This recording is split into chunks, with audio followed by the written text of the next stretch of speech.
देखिए, ये जो गवर्नमेंट एनडीए की गवर्नमेंट जिसको चंद्रबाबू नायडू, नीतीश कुमार, चिराग पासवान और जयंत चौधरी सपोर्ट कर रहे हैं, ये वक्फ बिल अनकॉन्स्टिट्यूशनल है।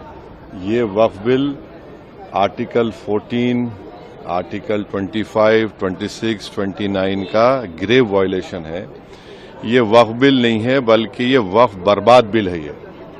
और अगर चंद्रबाबू नायडू, नीतीश कुमार, चिराग पासवान, जयंत चौधरी इसकी तायीद करेंगे तो वो अपने पॉलिटिकल रीजंस की वजह से या जो भी उनके है नैरो रीजन तायीद कर रहे हैं नरेंद्र मोदी सरकार की, ये बात साबित हो जाएगी कि वो मुसलमानों की मस्जिदों को, दरगाहों को, खानखाहों को, इवैक्यू वक्फ प्रॉपर्टीज को और लिमिटेशन एक्ट अप्लाई करेंगे तो एनक्रोचर्स को रिवॉर्ड करेगी, तो वो उसकी ये सपोर्ट कर रहे हैं। उनको ये देखना चाहिए कि ये सपोर्ट तो कर रहे हैं, मगर क्या आप 5 साल के बाद जब जाएंगे जनता के पास, क्या जवाब देंगे उनको? अब तो बिहार का चुनाव भी है, तो ये अनकॉन्स्टिट्यूशनल। एक बात समझिए, वक्फ बाय यूजर सरकार निकाल रही है। हिंदू धर्म में mud by user, temple by user allowed है, तो यहां पर क्यों अलाउ नहीं कर रहे आप? हिंदू एंडोमेंट बोर्ड में कोई नॉन हिंदू मेंबर नहीं बन सकता, तो यहां पर आप नॉन मुस्लिम को क्यों बना रहे हैं?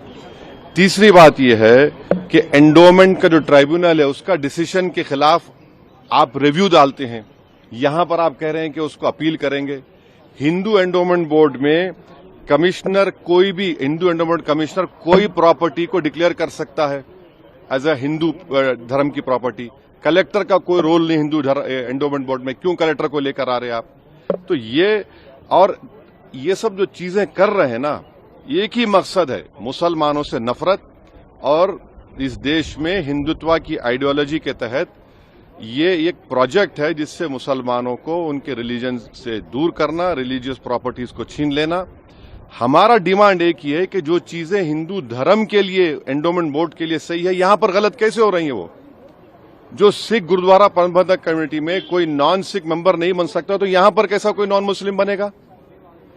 ये बात आपको समझने की जरूरत है। आर्टिकल 25, 26, 29, 14 का ग्रेव वायलेशन है। इनको सोचना चाहिए चंद्रबाबू नायडू को, अभी वक्त है उनके पास सोचना चाहिए कि आप क्या बर्बाद करने का पूरा सहूलत दे रहे हैं बीजेपी को आप। Sir, Yogi Adityanath is saying that the Congress and opposition parties alike. See, you are not asking me the full what he said. What he said is that the Waqf board will declare any property as Waqf, right? Does this man he is the chief minister of a largest state of our India? How is a property declared as Waqf? The property is declared as a Waqf on the basis of the survey commissioner report. He is appointed by the state government. He is a senior one officer, senior more than the collector. After his report is given that this property is Waqf, the chief secretary of that state issues a gazette notification.